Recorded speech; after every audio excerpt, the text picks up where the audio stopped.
saludarles. Y vamos a continuar con la serie Dialoguemos sobre salud. ¿Cómo promoverla en el entorno escolar? Donde hablaremos sobre el suicidio, cómo abordarlo en la comunidad educativa. Esta serie es presentada por la Secretaría de Educación Pública a través de la Dirección General Aprende MX en alianza con la Comisión Nacional de Salud Mental y Adicciones, CONASAMA. Esta transmisión se realiza de forma simultánea en nuestras redes sociales Aprende MX y por supuesto en las de CONASAMA. Para comenzar, ¿qué les parece si me acompañan a ver este mensaje que es de suma importancia para la comunidad educativa? No puedo más. Estos formatos nunca se acaban. Cada año es peor. Parece que no sirve de nada mi trabajo. Y encima hay que resolver todos los demás problemas. ¿Qué pasó, profe? ¿Todo bien? Todo bien. Solo estoy medio cansado. Al rato en el receso voy a andar en la sala de maestros por si quieres platicar. Ven, siéntate acá.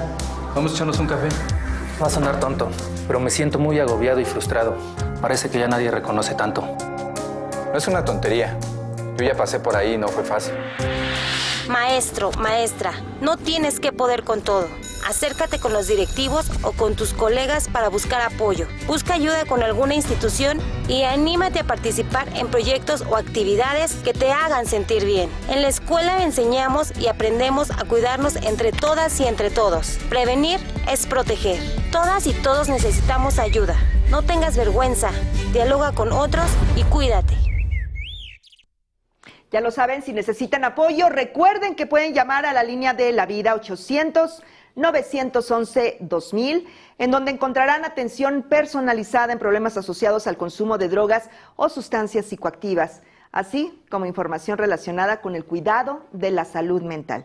Recuérdenlo, la línea de la vida 800-911-2000 está disponible las 24 horas de los 365 días del año.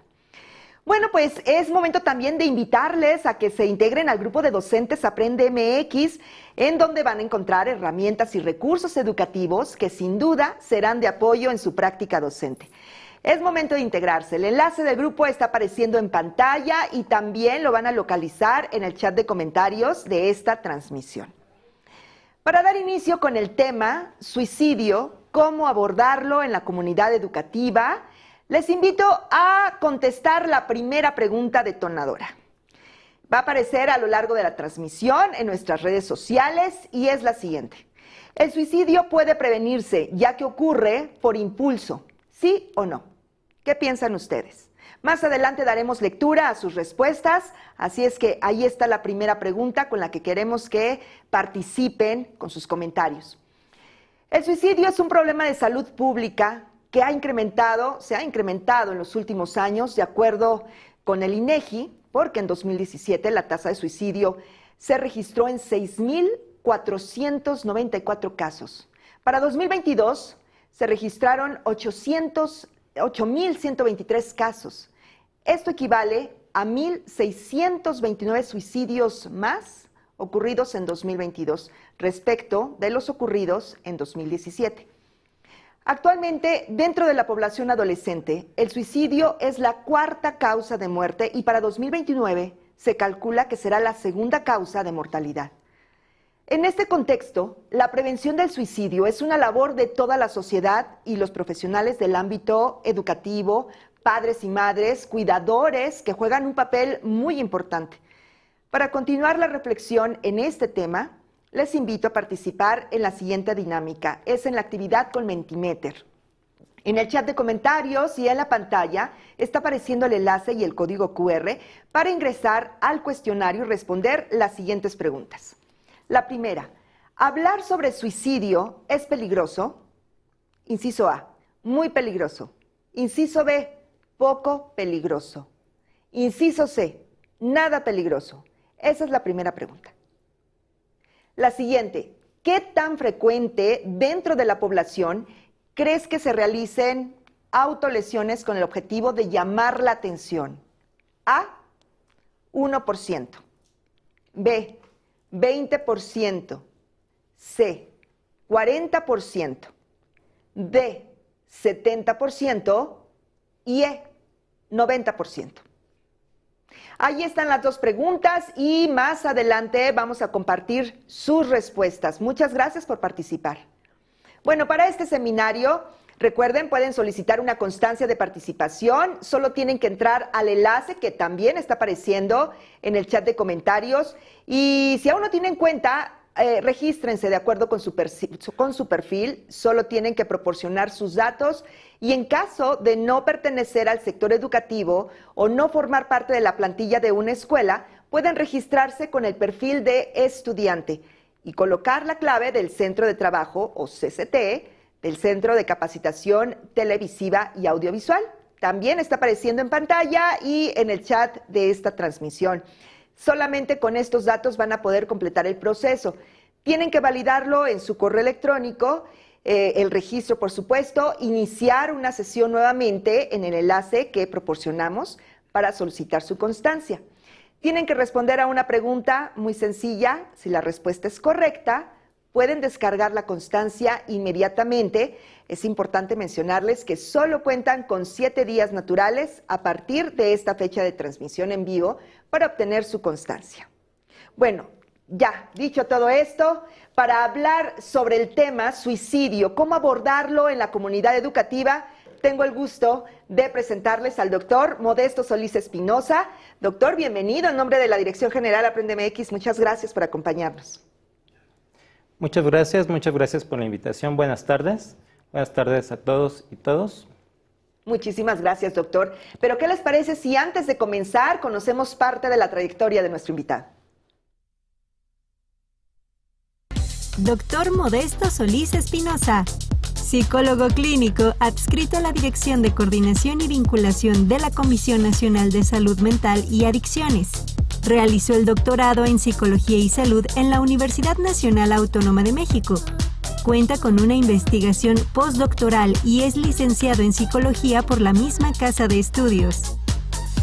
Tiene formación en competencias clínicas en terapias contextuales, identificación y prevención del comportamiento suicida, estadística y análisis de datos, así como en atención y prevención de la violencia a la mujer. Ha publicado artículos e impartido ponencias sobre la evaluación de las autolesiones, modelos de predicción de conducta suicida, conductas alimentarias de riesgo y habilidades para la vida en adolescentes. Tiene experiencia en la prevención de conductas de riesgo en adolescentes y ha realizado investigaciones y talleres de intervención, principalmente en los niveles de secundaria y media superior. Doctor Modesto Solís, bueno, sin mayor preámbulo, le damos la palabra. Adelante, por favor. Muchas gracias. El suicidio, ¿cómo abordarlo en la comunidad educativa? Para abordar este tema vamos a ir viendo estos 3 tópicos. Primero, en general, sobre el suicidio, más adelante de las autolesiones sin intención suicida y más adelante lo que tiene que ver con lo que se tendría que realizar una vez que ya se ha concretado un suicidio. ¿Qué es lo que hay que tener en cuenta en cuanto al concepto del comportamiento suicida? Hay quienes lo llegan a plantear como si fuera algo específicamente de la conducta con la cual se realiza el suicidio.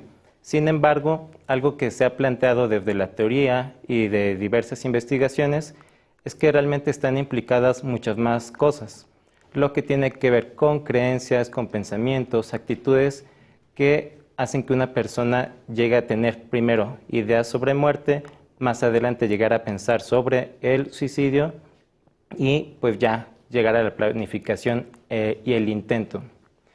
Aquí se señala la ideación suicida y más adelante el intento suicida. Hay por allí un mito de que es algo que ocurre de una manera abrupta, como un impulso. Sin embargo, es algo que pues se va generando con el paso del tiempo. No es que una persona vaya por decir, a tomarse un café y de inmediato diga, bueno, es que ahora voy a tratar de acabar con mi vida. Realmente se pasa por un proceso mucho más complejo que esto. El comportamiento suicida se transita de pensamientos de muerte a pensamientos suicidas. Como se señala aquí, está la ideación y el pensamiento suicida, cuando la persona no solamente ha tenido ciertos pensamientos en torno a la muerte, sino que también llega a hacer cierto tipo de comentarios con sus conocidos de, bueno, ¿qué pasaría si yo no estuviera? ¿Qué pasaría si yo no estuviera? ¿Los demás cómo reaccionarían? Más adelante, esta ideación, si continúa a la vez que otras variables, se da lo que es la planificación suicida. ¿A qué se refiere esto de la planificación suicida? Esto quiere decir que la persona no solamente tiene las ideas, sino que más allá de esto ya ha comenzado a pensar cómo lo podría concretar. Entonces tenemos este tipo de situaciones en las cuales la persona con la ideación suicida pues comienza a buscar métodos con los cuales podría realizarse daño, que comienza a buscar maneras en las cuales los demás no se den cuenta y más adelante ya llega al plan y el intento suicida. Entonces, como lo podemos ver, a partir de una sola idea, pues se va desarrollando otro tipo de pensamientos, de planes, hasta llegar a concretarlo. Ahora, ¿cómo se puede hacer la prevención del suicidio? Es un tema pues complejo que en algunos lugares pues llega a generar todavía bastante temor hablar del tema. Sin embargo, algo que se señala es que para poder hacer la prevención se tiene que procurar ciertos tipos de factores, trabajar sobre ciertas variables que van a hacer que las personas que podrían estar en riesgo puedan solicitar apoyo profesional, puedan recurrir a otras opciones y no seguir con la planificación y el intento suicida. Una de las principales formas de prevenir el suicidio es cuando hablamos del tema. Hay muchos miedos en cuanto a esto, hay personas que llegan a considerar que es algo peligroso. Sin embargo, cuando uno comienza a hablar del tema, es que se da la oportunidad de que alguien pueda solicitar ayuda. Entonces, es la principal estrategia de prevención, la psicoeducación sobre el suicidio.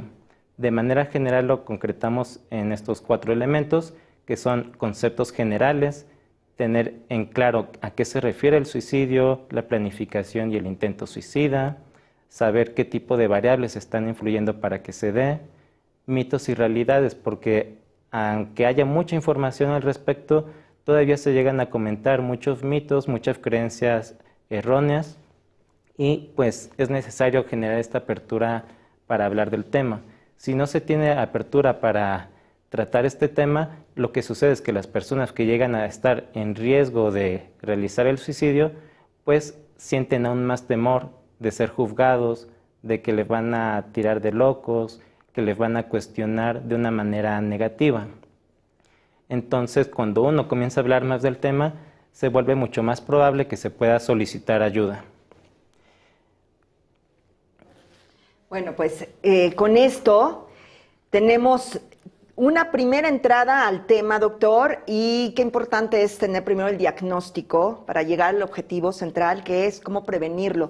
Pero, ¿qué le parece, doctor, si revisamos las respuestas de la primera pregunta que compartimos en Mentimeter? ¿Le parece bien? Vamos a revisarlo directamente en el dispositivo y ahí la tienen en pantalla. Hablar sobre suicidio es peligroso. La A, que es la primera alternativa, la primera opción, muy peligroso, solamente 6%. Poco peligroso es la opción B, 8%. Y 38%, ya subió a 39%, dice que es nada peligroso. ¿Qué opina al respecto, doctor?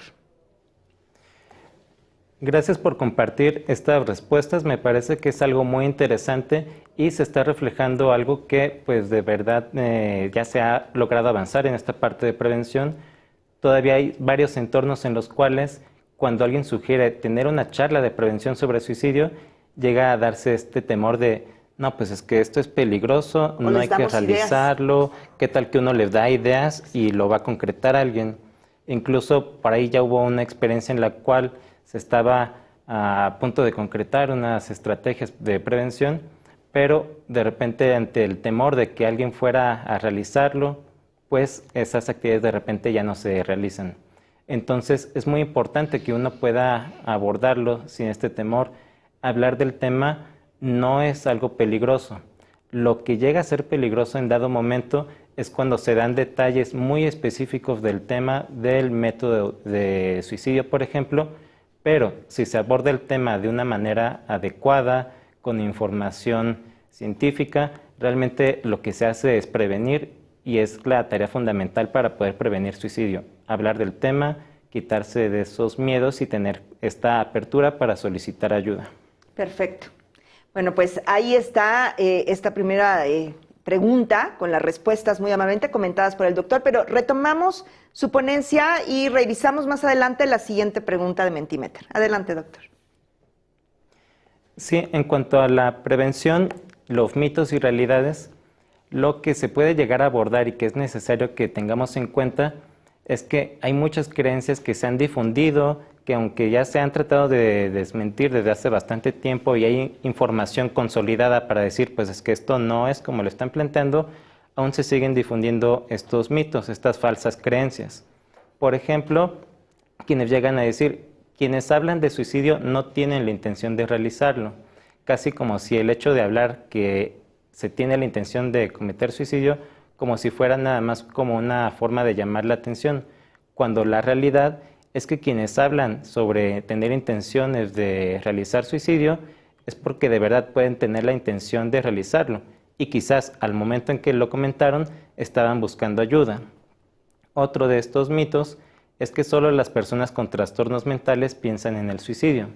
La realidad es que el comportamiento suicida tiene múltiples causas, múltiples factores que están relacionados. Es algo que está asociado con una infelicidad profunda, con depresión, con intentos suicidas previos. Sin embargo, no es algo específico de los trastornos. Tanto hay personas que llegan al intento suicida y que no tenían diagnosticado un solo trastorno, como hay cierta cantidad de personas que sí se detecta que tienen riesgo suicida y que realmente tampoco tienen ahí sintomatología de algún trastorno identificada. Cuando se revisan cifras de prevalencia de suicidios, algo que también se ha constatado en estos historiales es que buena cantidad no tenían un diagnóstico de un trastorno mental. Lo que quiere decir esto es que realmente de todas las personas que pueden llegar a tener ideación, intento suicida, pues no necesariamente se padece un trastorno, son muchas más las problemáticas que están asociadas con este tema. El otro mito que aquí señalábamos es algo que ya habíamos comentado brevemente, y es que se tiene la idea de que hablar del suicidio es una mala idea porque puede interpretarse como un estímulo y que entonces alienta a que se realice. Sin embargo, es algo completamente falso. En ocasiones, cuando una persona tiene ideación suicida, no sabe qué hacer y una de las oportunidades para poder, por así decirlo, salvarse, sería que comience a hablar del tema. Si uno lo toma como que hablar de suicidio puede ser peligroso, pues realmente se estaría negando la posibilidad de que estas personas puedan tener otra oportunidad de salir de esa situación. Si analizamos ahora lo que son las señales de riesgo, se han reportado numerosas características, numerosos factores que están asociados con el suicidio.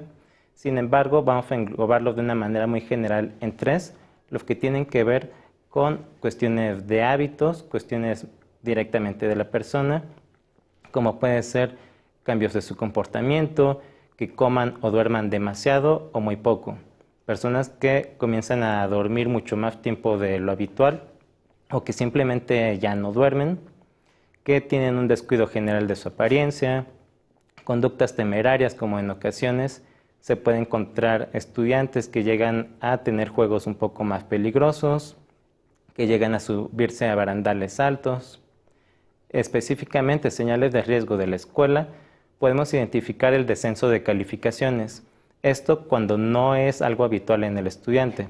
Van a haber estudiantes que llegan a tener calificaciones bajas de manera regular. Sin embargo, hay algunos casos en los cuales se tiene esta baja de calificación a partir de algún problema emocional o, como en este caso se señala, con el riesgo suicida.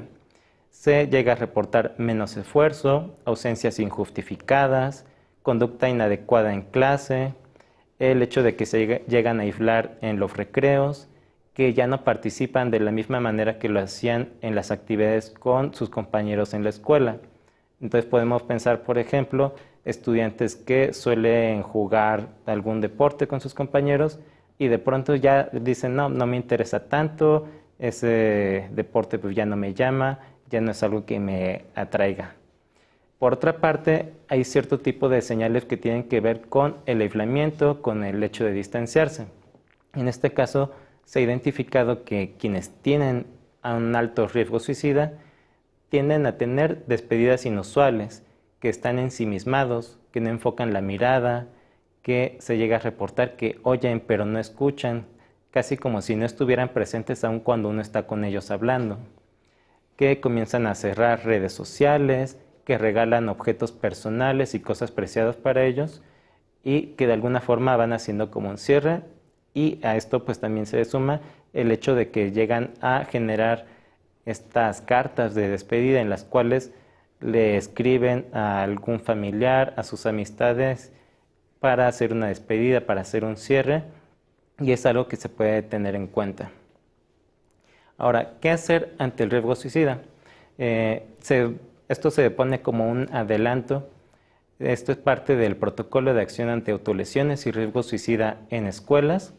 Es un documento que está todavía en proceso de edición, pero que próximamente, esperemos todavía a finales de este año, pueda ya salir publicado y poderlo compartir con todos y todas.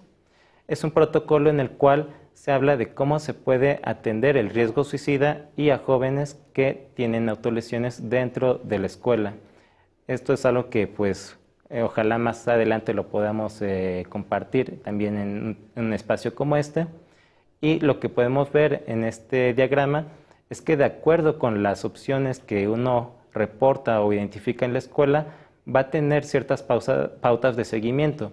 Esto es, si la autolesión se realizó con intención suicida o no, si la herida fue médicamente grave o no, y se dan ciertas pautas de seguimiento. Si ya lo vemos de manera un poco más concreta del qué hacer ante el riesgo suicida, podemos identificar estos tres elementos clave. Por una parte, la detección, la canalización y el seguimiento. En cuanto a la detección, se dan ciertas pautas de cómo se aproxima uno a hablar del tema, que no es como acercarse con cualquier persona y decir, oye, pues te sientes mal y esperar que salga toda la información. Realmente hay ciertas pautas que se tienen que tener en cuenta para que la charla sea adecuada y surja toda la información que se está buscando. Un espacio con privacidad, que es de las recomendaciones que se suele hacer. El hecho de que un joven quiera platicar lo que está experimentando, pero que al mismo tiempo sabe que le va a escuchar algún compañero, puede hacer que se limite mucho más lo que va a compartir. La apertura y empatía, que es algo que se señala bastante en este protocolo, es algo necesario para que cuando uno llega y comenta lo que está sucediendo, comparte sus emociones, alguna problemática, pueda sentir que se le está escuchando por su propio bienestar, que es para su beneficio. Si lo ponemos en el contexto de algo que llega a ocurrir en ocasiones en escuelas, es que si uno identifica que alguien está haciéndose daño o piensa hacerse daño, uno lo puede llegar a tomar como algo, pues bueno, sí es algo negativo, pero se llega a tomar como un motivo de castigo, de represalias, y entonces el estudiante en esas condiciones no estaría con la disposición a hablar lo que sucede. Por otra parte, tenemos lo que sería la canalización.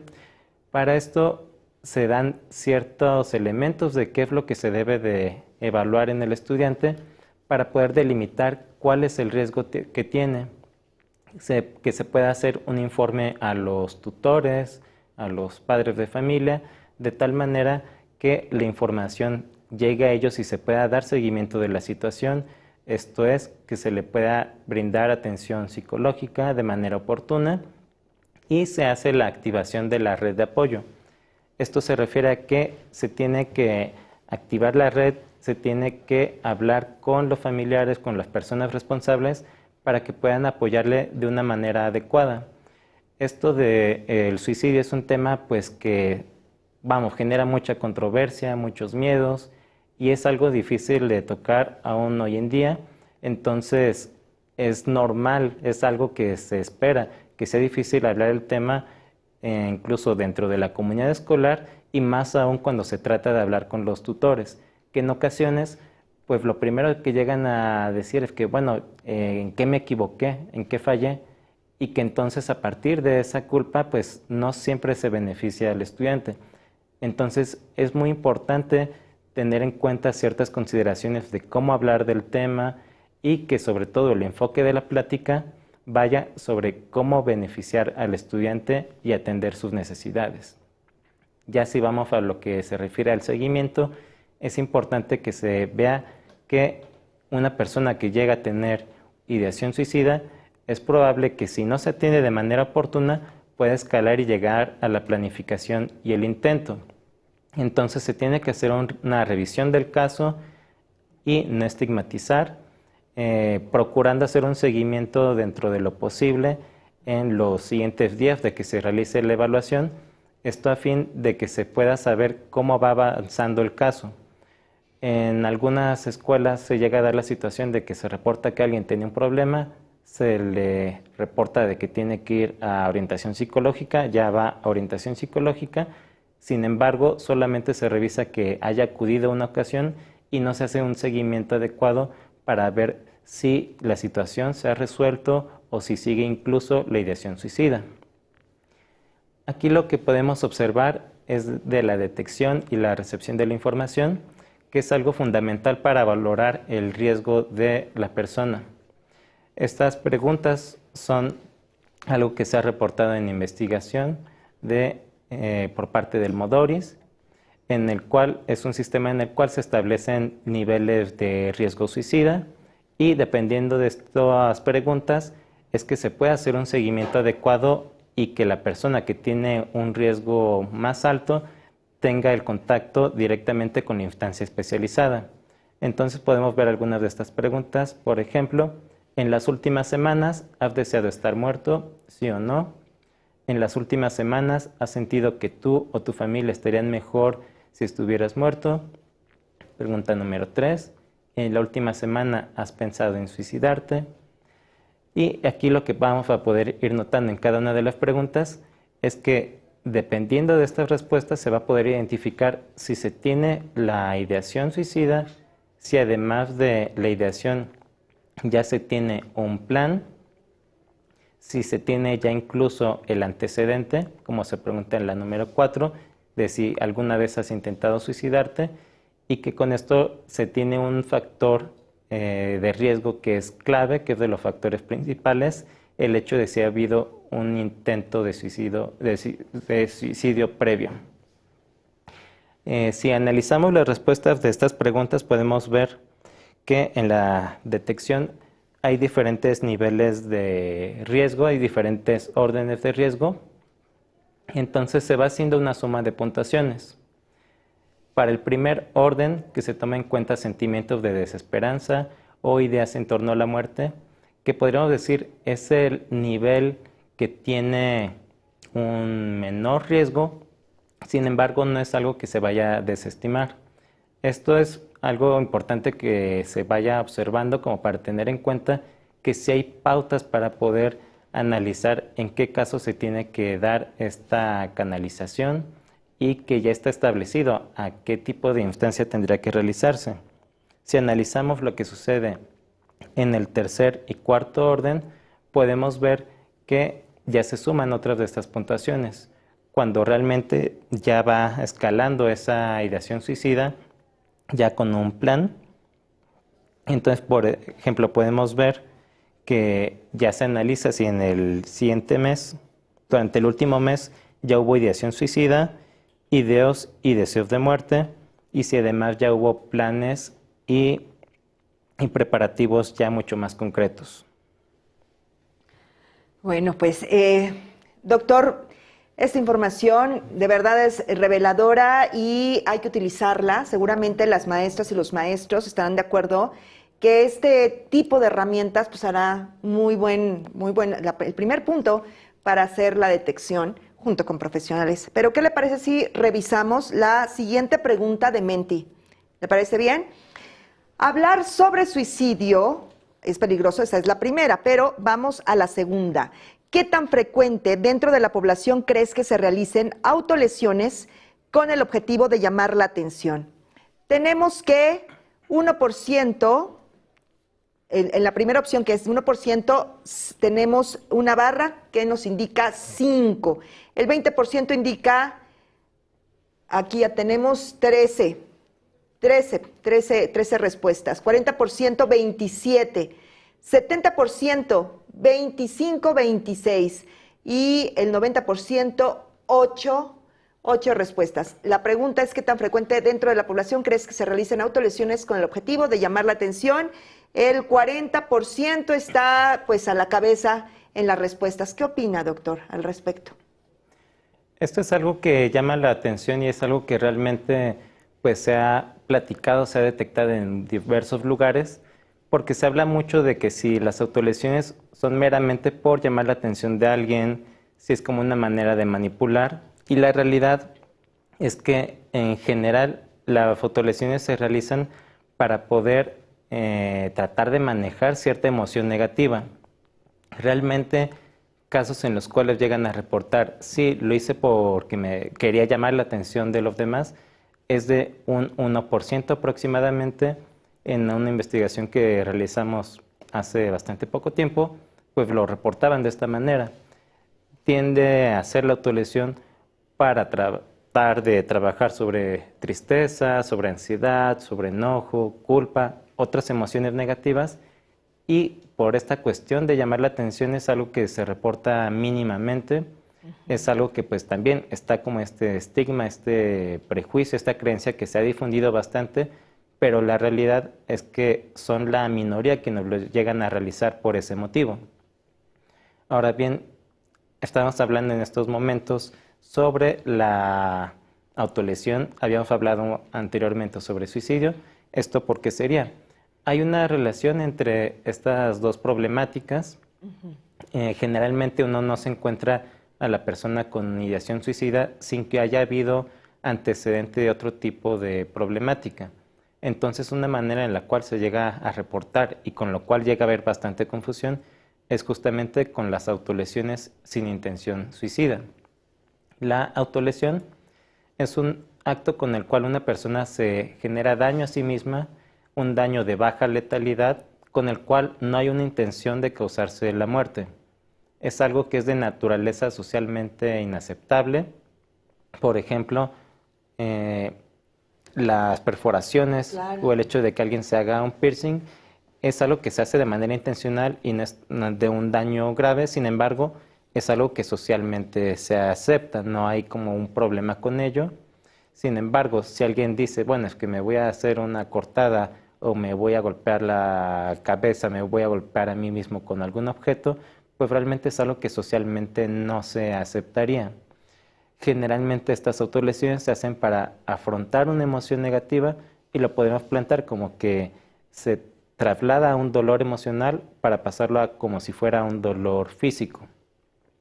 Es algo que pues también llega a generar mucha confusión porque uno dice, bueno, es que se está lastimando, a lo mejor tiene intención de quitarse la vida. Sin embargo, no es así en todos los casos. Generalmente se hace para afrontar cuestiones emocionales.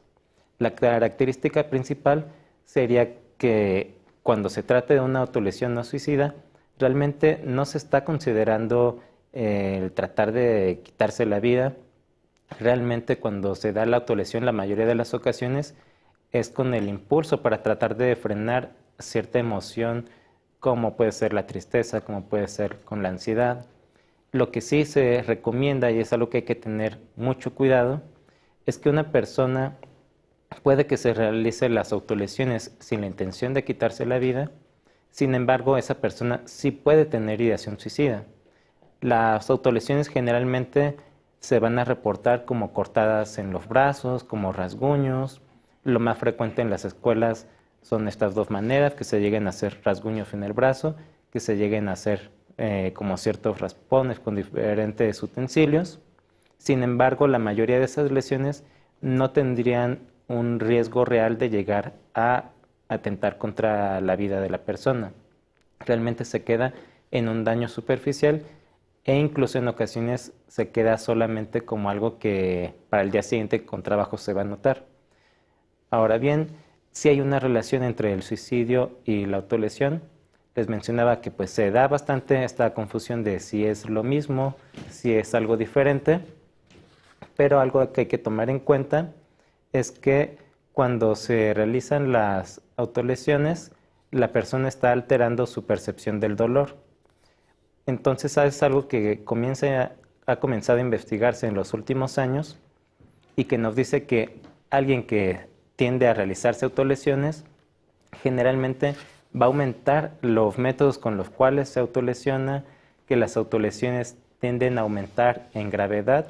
Si antes se hacía una lesión que le generaba un poco de dolor, luego va a ser un dolor moderado a un dolor mayor. Y también en cuanto a la forma de autolesión, lo que le podía generar como mucho temor al inicio tiende a aumentar. Entonces es algo que se está asociando con una mayor habituación al dolor y que más adelante se pueda dar ya el riesgo suicida. Entonces para la persona resulta menos intimidante el considerar el suicidio. Ahora bien, ¿cómo abordarlo? Es muy importante para abordarlo el que se pueda dar psicoeducación sobre el tema, que se pueda realizar una detección y canalización. Lo fundamental es prevenir, generar conciencia sobre el tema y referir de manera oportuna. Pasa algo similar que con el suicidio, que es un tema que a veces se genera bastante temor, se genera bastante miedo. Sin embargo, es necesario platicarlo más hoy en día, que es una problemática que se da con bastante frecuencia a diferentes niveles escolares. Antes se tenía señalado como el lugar mucho más frecuente de la secundaria, sin embargo, se llega a detectar todavía en nivel de media superior y también en nivel básico. Si nos vamos a revisar lo que son las señales de alerta, podemos tener en cuenta elementos como que la vestimenta es inadecuada para el clima. Entonces podemos pensar, por ejemplo, en algunas fechas, en algunas temporadas más calurosas, en las cuales el joven o la joven comienza a utilizar suéteres muy holgados y se cubre prácticamente todo el cuerpo, aun cuando la mayoría pues se quita el suéter, pero esto es con la intención de no dejar expuesto el brazo o partes del cuerpo donde tenga las lesiones. Para esto mismo se llegan a usar de manera exagerada pulseras, bandas deportivas, se utilizan con frecuencia vendajes o curitas, una inexplicable aparición de raspones y quemaduras. Entonces ahí tenemos casos de estudiantes que un día llegaron diciendo que tuvieron un accidente o que se cayeron, tenían una herida, pero da la casualidad que al día siguiente tuvieron otro accidente y al otro nuevamente. Y a esto se suman signos claros de depresión, que pues realmente no es como que uno pueda decir que esta persona tiene depresión solamente porque la vi triste. Sin embargo, hay algunos elementos que nos pueden dar como estas señales, hay algunos elementos que pueden indicarnos que la persona sí puede tener este tipo de sintomatología, como puede ser cuando les vemos llorar de manera constante. También hay algunas señales verbales. Esto hablando de cuando alguien dice pues es que nadie me quiere o estoy muy mal. Ahí también estarían involucrados comentarios como los que se hacen en relación con el riesgo suicida, como cuando alguien dice no, pues es que nadie me quiere o estoy solo o estarían mejor sin mí.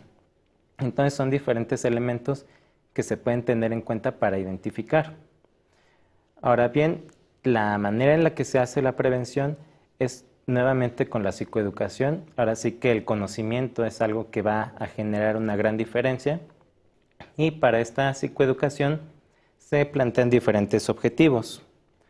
Por una parte, se aborda el tema de informar en qué consisten las autolesiones, informar en qué consisten, de qué tratan, cómo surgen, qué es lo que las está generando, acompañar para comprender qué es lo que se está experimentando, porque aunque uno lo pueda entender a nivel teórico, es algo muy diferente que el adolescente o la persona que los está realizando comprenda específicamente qué es lo que está pasando en su vida y por qué está llegando a realizarlo.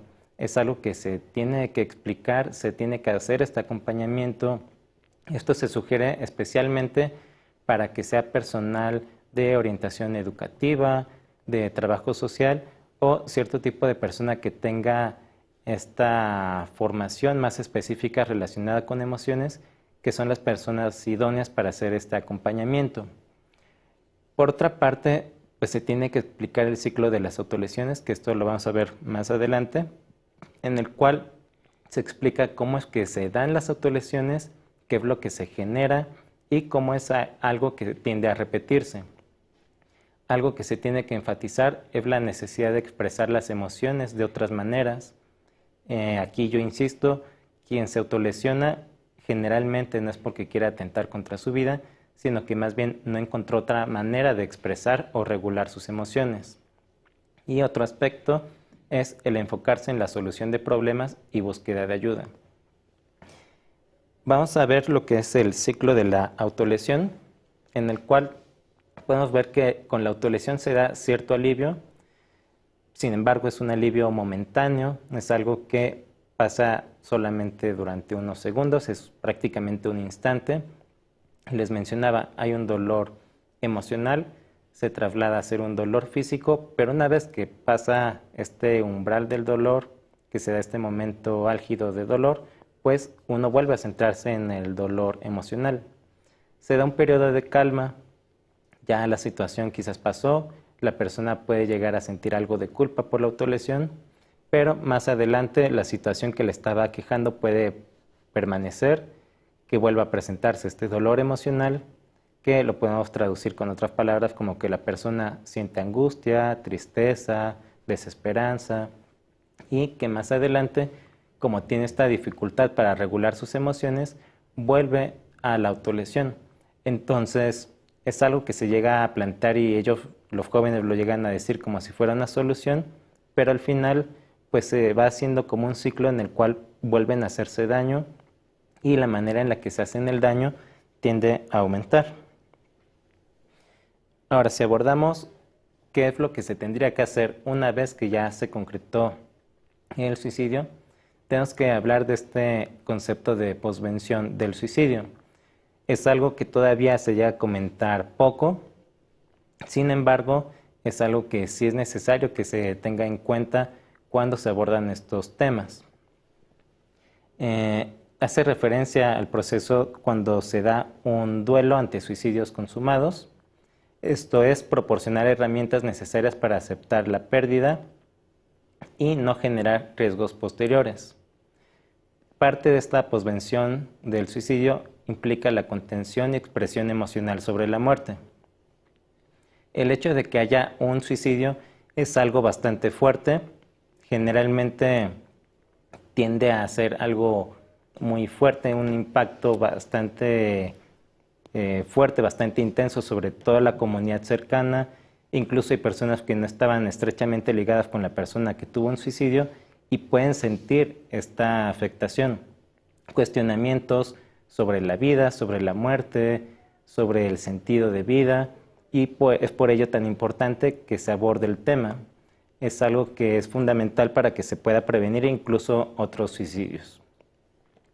Como recomendaciones generales, se tienen que deshacer creencias de culpa, propiciar expresión de emociones.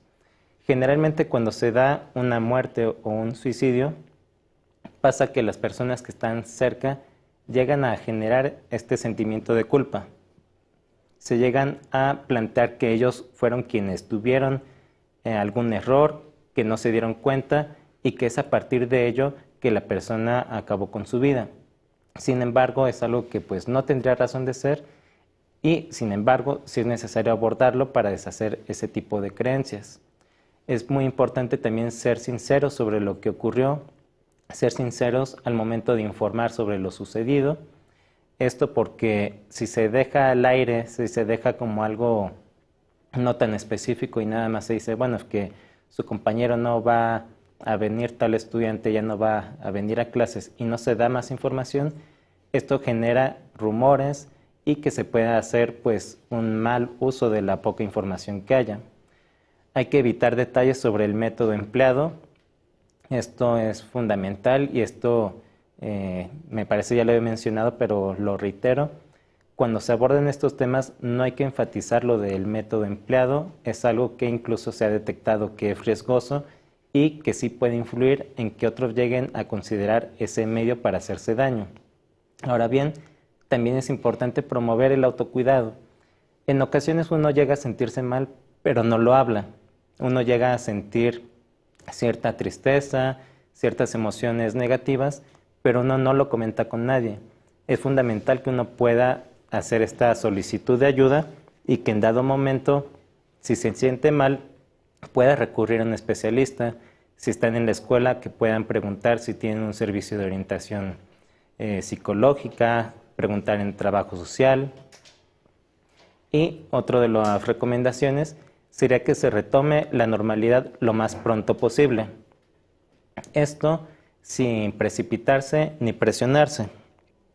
Es algo muy importante que se lleve un ritmo adecuado, porque si uno trata de acelerar las cosas y que se vuelva a la normalidad antes de tiempo, lo que ocurriría es que algunos probablemente estarían todavía muy sensibles ante el fallecimiento y por el otro lado tampoco tomarse tiempo de más.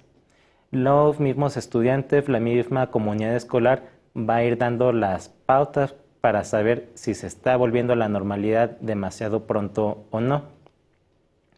Y se hace también una retroalimentación del equipo escolar, que es algo que también se aborda en el protocolo que antes les mencionaba. Para esto se sugiere que se haga una retroalimentación por parte de todo el equipo. Esto es, reflexionar sobre el manejo general de la situación, analizar detenidamente qué fue lo que sí funcionó. En el protocolo se plantea que sean ciertas personas clave quienes vayan a asumir la función de dar esta contención a la persona que está en riesgo, que se pueda hacer un seguimiento si la persona está teniendo autolesiones o ideación suicida, y pues se tiene que identificar qué acciones sí funcionaron, cuáles hay que modificar, reconocer retos que se enfrentaron como la escuela y como comunidad, áreas de oportunidad y aspectos no contemplados previamente. Si por decir no se había considerado que a algún estudiante no se le había dado el seguimiento, si se había detectado una persona que estaba en riesgo, pero al momento no se le hizo la contención o la canalización, entonces si se hace esta retroalimentación por parte de la comunidad de la escuela, es mucho más probable que si se llega a dar una situación de riesgo más adelante, se pueda abordar de una manera más eficaz. Y pues también es muy importante que se desarrollen estas estrategias que en conjunto, en comunicación, se puedan ir afinando detalles de qué es lo que se podría hacer para generar una mejor prevención del problema. Y es algo que aquí ya no viene, pero sí es necesario también mencionarlo, el autocuidado que se requiere por parte de docentes, de directores, toda la comunidad educativa, porque realmente el fallecimiento de un estudiante pues no impacta solamente a compañeros o estudiantes, impacta a toda la comunidad. Entonces sí es muy importante que en cualquier caso, si uno llega a sentirse mal, pueda hacer uso de su palabra para decir, oigan, yo necesito apoyo profesional, y que se pueda acudir con un especialista. ¿Cómo informar de una defunción? Es algo muy importante. Aquí viene un extracto de una plantilla que generamos, en la cual se menciona cómo es que se da la información del fallecimiento. Entonces se tienen contemplados diferentes casos, como cuando la muerte fue por suicidio, cuando no ha quedado del todo claro si fue por suicidio o fue por otra razón. Se especifican detalles. En algunos casos la misma familia solicita que no se haga, no se les dé información a la escuela. En cualquier caso, lo que se tiene que comentar es realmente qué fue lo que sucedió, justamente para que no se disipen o no se generen rumores, y pues ser muy concretos con la información que se está presentando. La importancia del duelo. es muy importante que cuando se da la información de la defunción, pues se puedan tener en cuenta estos aspectos para que no llegue a suceder algo parecido en el futuro. Y pues es algo que hay que tener en cuenta, es algo fundamental para la prevención, tener en cuenta que la pérdida de una persona significativa es uno de los principales factores de riesgo para el suicidio. Entonces, no se debe escatimar en los esfuerzos para realizar el seguimiento de estudiantes afectados, aun si ya pudieran haber pasado meses o incluso más de un año desde la pérdida. Ay, qué tema, doctor, pero qué importante es saber todo esto que nos compartió. Es importante comentarles que el doctor va a compartir material adicional. Los enlaces ustedes los van a encontrar en el chat de comentarios y también aprovecho para recordarles que pueden solicitar una constancia de participación de este seminario virtual.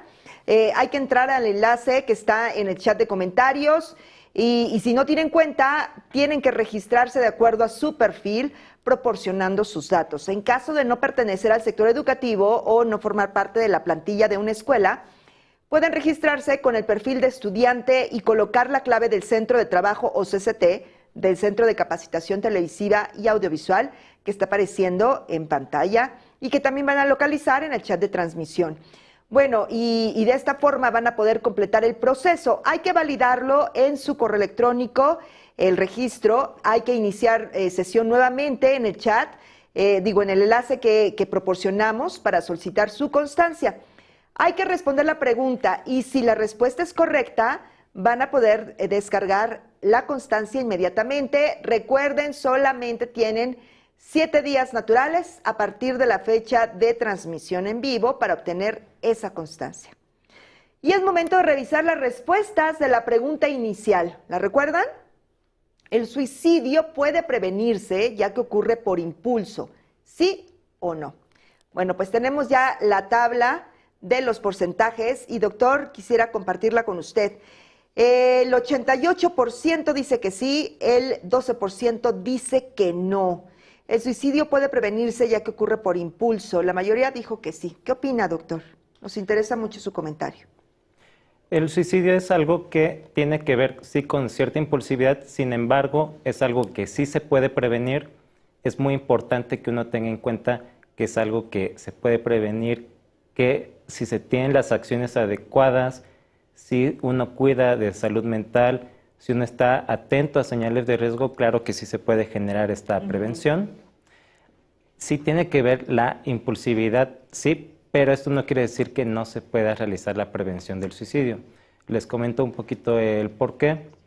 Cuando una persona llega a tener estos pensamientos suicidas, llega a haber ciertas situaciones en las cuales puede tener, sí, este factor de impulsividad para que en dado momento, si ya tenía un riesgo elevado de intentar el suicidio, que lo llegue a intentar. Sin embargo, sí es posible la prevención. Eso es necesario, sí, aclararlo. Qué bueno que lo subraye, doctor.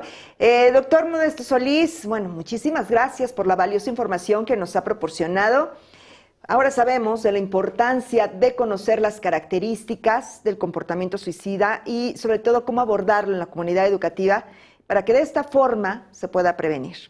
Bueno, a continuación quiero compartir este mensaje con ustedes. Es un fragmento de la segunda temporada de la serie ¿Qué tanto es tantito? Acompáñenme a verlo.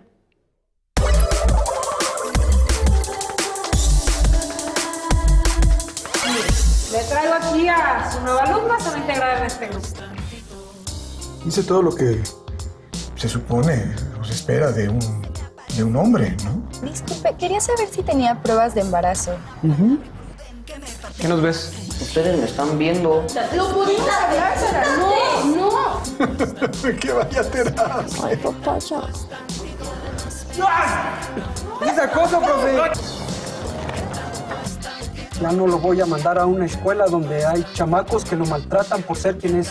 Agéndame una cita con tu abuelo. ¿Estás seguro que quieres hacer negocios con él? Se dan cuenta del gran equipo que somos. Ay, estoy tan feliz de que estemos todos juntos. Ahora sí van a ver lo que es bueno.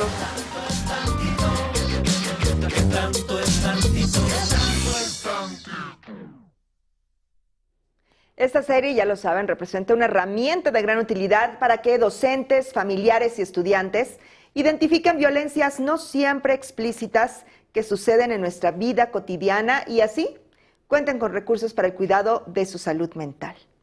Bueno, doctor, hemos recibido ya comentarios, preguntas, así es que si me permite voy a leer algunos, los voy a compartir con usted. Enrique Blanco Delgado, muy buenas tardes. Muchísimas gracias por la oportunidad de participar con este tema tan especial para la comunidad educativa. Saludos desde la Ciudad de México. Bueno, es de Enrique Blanco, muchas gracias, Enrique. Alejandro Chaboya, ¿en qué momento, doctor, es adecuado aplicar el formato de detección, recepción de la información? ¿Y con qué frecuencia es recomendable hacerlo? Sí, es importante para esto tomar en cuenta si ya se detectaron ciertos riesgos, detectar si la persona ya ha comentado que existe la posibilidad, si ha estado pensando sobre la muerte, y es un instrumento que se utiliza generalmente cuando ya hay un riesgo detectado, vamos, hay una señal para poderlo aplicar. Con respecto a la pregunta de la frecuencia, pues realmente como un parámetro específico no lo hay. Sin embargo, pues este instrumento pues es de tamizaje, es algo que se suele utilizar para poder hacer la valoración del riesgo. Hay algunos proyectos, algunas investigaciones que se llegan a ocupar instrumentos como este para aplicar de manera general a todos, pero la recomendación va específicamente cuando ya hay alguna señal.